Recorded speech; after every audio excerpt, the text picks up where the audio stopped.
Hey guys, welcome to Punchline. I'm your host, Justin Sims. This episode is a quick recap of UFC 237, which came to us this past Saturday night, live from Rio de Janeiro, Brazil. And guys, it was a banger. I was watching fireworks all night. I thought it was 4th of July. Those UFC Brazil cards just really deliver, and this one was no different. So giving a real quick recap, guys, some things that stood out to me in the early prelims was one name.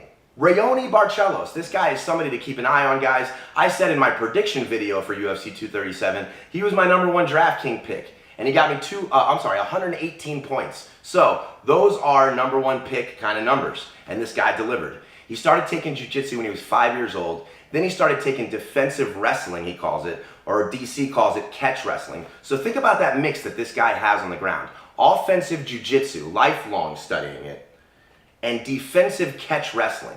This guy's a monster on the ground, and most of this fight was actually standing. The guy who was fighting Huacan, you could tell this guy hit like a truck. And Barcelos respected his power, but he showed that he's mixed that nice ground game, that really interesting mix of defensive wrestling with offensive jiu-jitsu, with really sound, significant defensive and offensive striking. Keep your eye on Raoni Barcelos. Okay guys, some things that stood out to me in the main prelims of UFC 237 this past Saturday night were two names.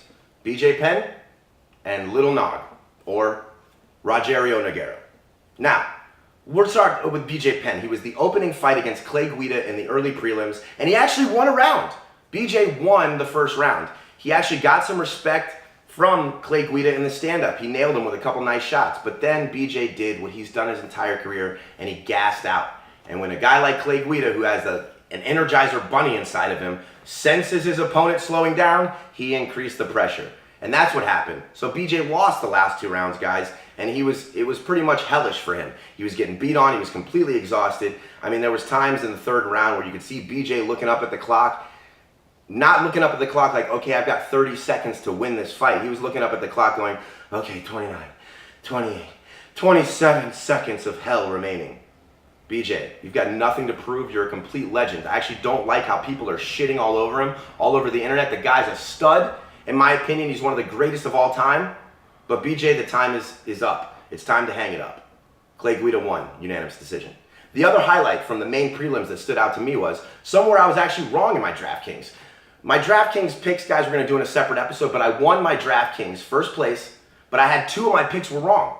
One was Little Nog, and I knew that was kind of like my risky choice, my reach. I was reaching with him, and it was too much heart in that choice and not enough head. I chose because I love Little Nog, but he got knocked out in front of his people via uppercut. Ryan Spann, both guys building up to the fight said, I want to knock the other guy out. So we knew going in the first round, and based on how they were throwing haymakers at each other early, somebody's going to sleep, and it was Little Nog.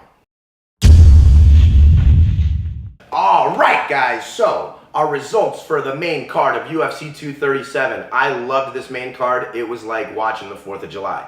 We'll start at the beginning of the card, guys. Irene Aldana versus Bethe Correia.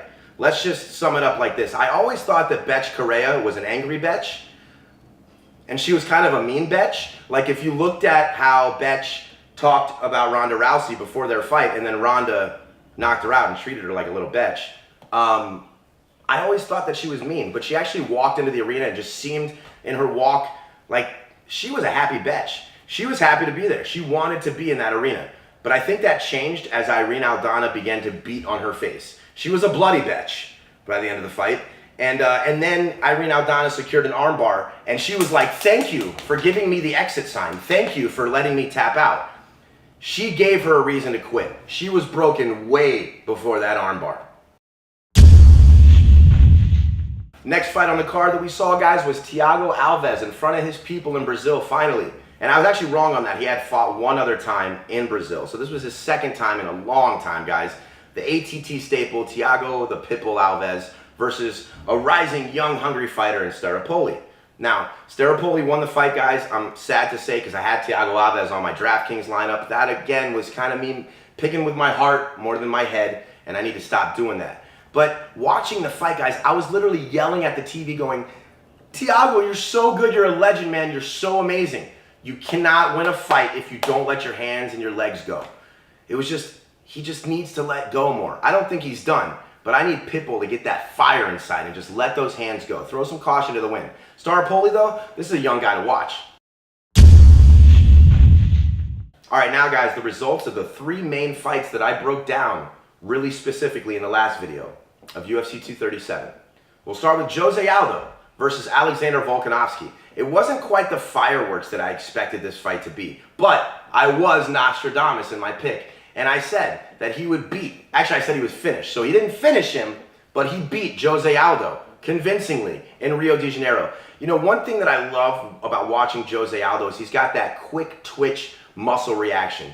If you've ever really studied Jose Aldo's fighting style, you'll know exactly what I mean. And we saw glimpses of that in the fight Saturday. But we also saw Volkanovski landing that overhand right. At one point in the fight, he landed like 2 or 3 consecutive. And I'm like, what's happening to Jose Aldo before our very eyes? But Jose Aldo has now lost to 3 people in the UFC. Conor McGregor, Max Holloway, and now you can add Alexander Volkanovski to that really, really elite list right there. So keep an eye on Alexander Volkanovski. This guy might be a champ before the year's over. Anderson Silva, you've been one of my favorite fighters ever. I've studied your entire career. I spent many Saturday nights with many of my close friends and family going, what amazing thing is Anderson Silva going to do in the cage tonight that no one on this earth has ever seen happen? And I still get that feeling when I'm about to watch Anderson Silva fight.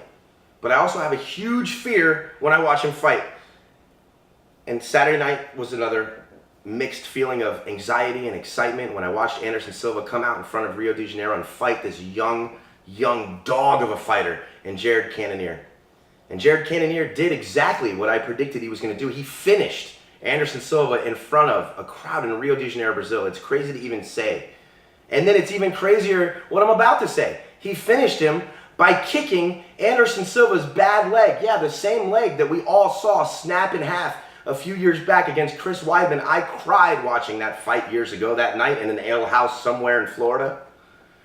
And I cried again on Saturday night when I saw a fallen champion holding his bad leg. And I'm going, it's over. The machine fell apart. And I knew that that was coming. I didn't know how it was coming, but I knew it was coming even before he landed that kick on that knee. Jared Cannonier was hitting Anderson Silva with overhand rights, hitting him with shots that he wouldn't have been hit with 5 or 6 years ago. Anderson, you've got nothing to prove. In my opinion, you are the GOAT, but it's over. Jared Cannonier finished Anderson Silva via leg kick in the 2nd round. Did you guys see how Jessica Andrade took the belt from Rose Namajunas? That's how you take a belt from somebody. That was the most vicious slam I've ever seen in women's MMA. And it's crazy because if you go back and look at my first fight video, all of my breakdowns and the keys to victory between Thug Rose Namajunas and Jessica Andrade were accurate. They were accurate. I mean, literally, my 3rd key to victory for Rose Namajunas was that she had to become Mohammed, Anderson, John Jones, Pierre, Bruce Lee. She had to be the perfect fighter to win, and she was. She looked flawless in the 1st round and a half. She hit Jessica Andrade with anything that she wanted to hit her with, and she was out of danger when she wanted to be out of danger. My wife and I were watching going, holy shit, she's walking on water. I couldn't believe she was becoming water, like Bruce Lee said. She was perfect. And then Jessica Andrade decided, enough of this shit. I'm going to pick up Mohammed, Anderson, John Jones, St. Pierre, and pile drive her head first into the canvas and take the women's belt. And that's exactly what she did. Guys, that slam reminded me of Quentin Rampage Jackson when he picked up Rona in Pride.